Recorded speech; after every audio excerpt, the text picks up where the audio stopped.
The Doberman Pinscher. Our story begins in Ep42, Germany in the 1880s. The founder of the breed was a man named Carl Friedrich Louis Doberman, and he was a tax collector who also ran the local dog pound.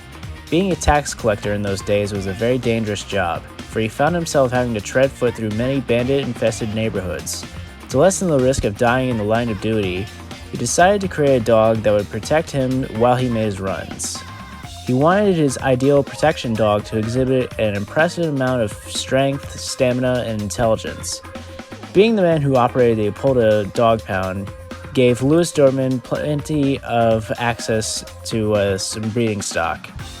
Some of the breeds that may have been used to create the Doberman Pinscher may have included the German Pinscher, the Beauceron, the Rottweiler, the Weimaraner, the Greyhound, and the Manchester Terrier. It's also believed that they may have had the old smooth-coated variety of German Shepherd in its ancestry. No one's really certain because he didn't keep any records. Louis Doberman would unfortunately pass away in 1894 prior to the completion of his breed. 5 years after his death, another breeder in his program named Otto Goeller, apologies if I'm saying that wrong, created the National Doberman Pinscher Club, and is considered to have perfected the breed. The Doberman Pinscher gained AKC recognition in 1908. Since then, it has become one of the most popular working breeds in the world. During World War II, the United States Marine Corps utilized them as military dogs. 25 Dobermans gave their lives for their country during the Battle of Guam.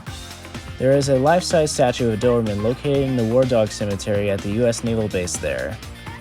The statue is titled Always Faithful and remains as a permanent monument dedicated to the dogs who gave their lives.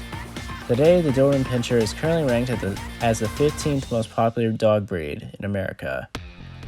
Their iconic appearance and high trainability has led them to be in many movies. These roles are unfortunately usually as the villains, and this has led much of the public to fear these dogs without getting to know them first. The Doberman has been banned and restricted in many cities, counties, and countries based solely on reputation. This reputation is totally false. The Doberman Pinscher isn't an aggressive breed overall. They very rarely attack members of their family. Most attacks on their owners are the result of the dog being abused. They take discipline to an extent, but they will defend themselves if they feel attacked. A Doberman that comes from a good line and is raised well will show its owner nothing but love and loyalty.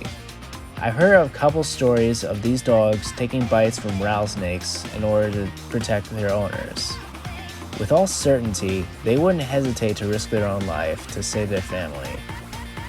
I like to reiterate how important it is to get a dog from a responsible and reputable breeder. Dog breeding is not a business. It is a hobby for people who desire to improve their dog breed. The best breeders prioritize a dog's health and temperament before all other traits, such as coat color. While Doberman Pinschers are usually very healthy, they can sometimes have hereditary problems.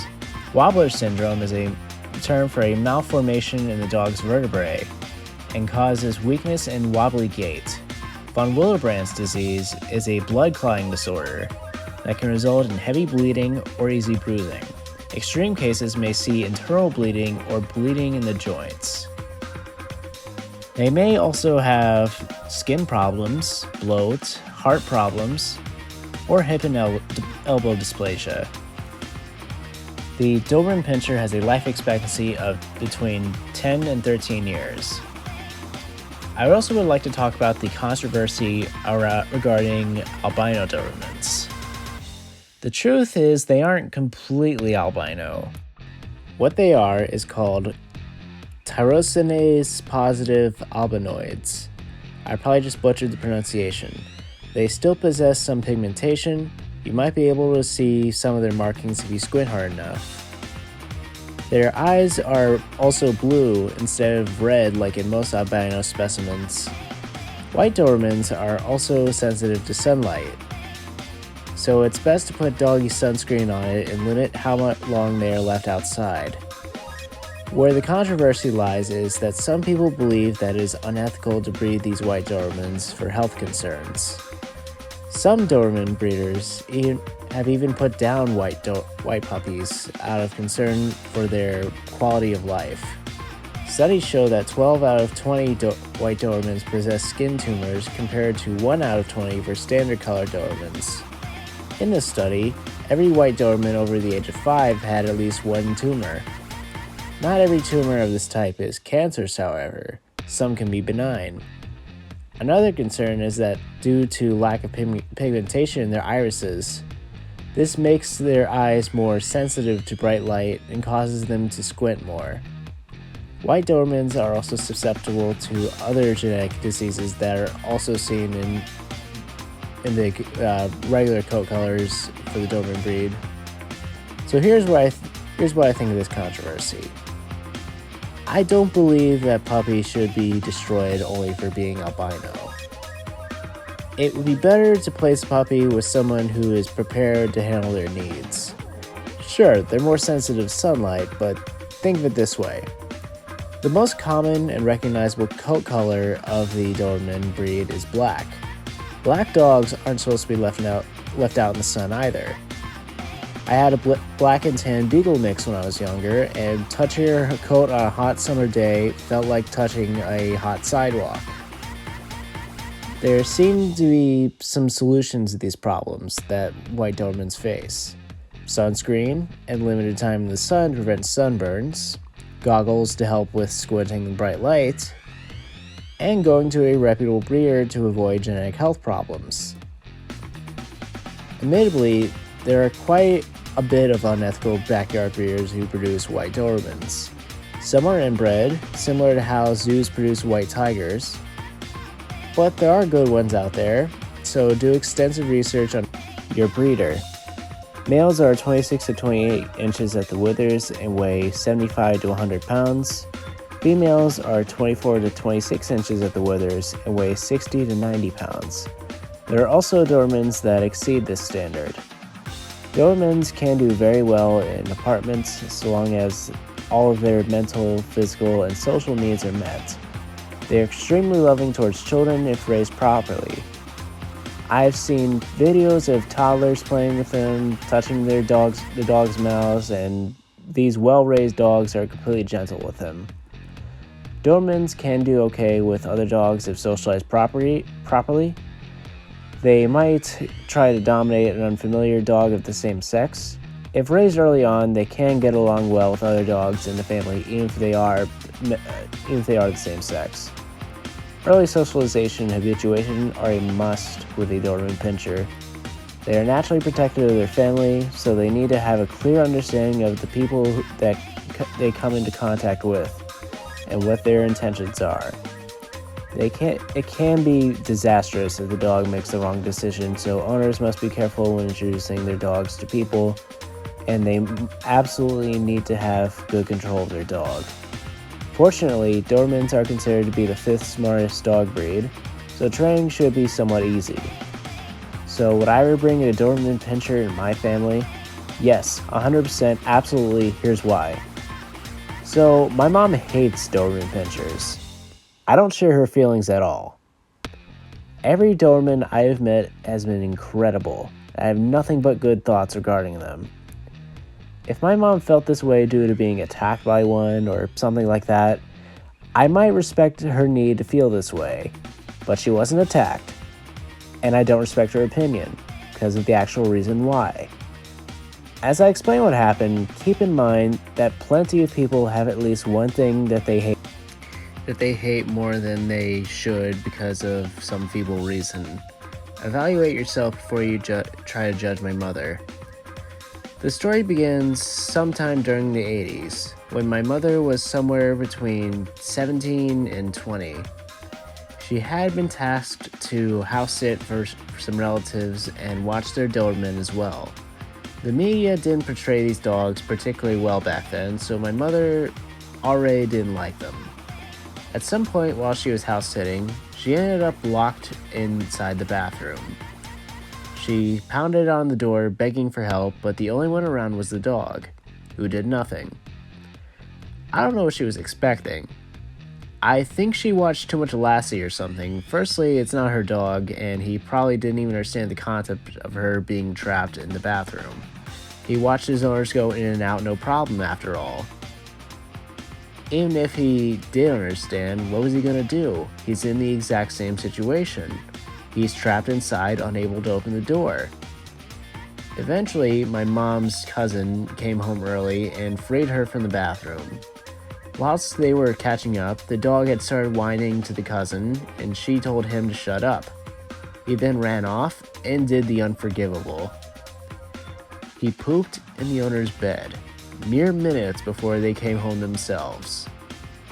So what happened here? Despite what some dog owners may think, dogs don't understand the need for revenge. There might be moments where we as humans anthropomorphize their naughty behaviors as payback for something, but that's not the case. Dogs are incredibly forgiving of their people's shortcomings. The Doberman in this story likely didn't poop on the owner's bed out of revenge for being told to shut up. More likely, he needed to poop, and it was ignored when he asked to go outside. He also might have felt anxious because his owner wasn't home and felt a toll from the separation. So this moment really cemented my mother's opinion and made her hate them even more.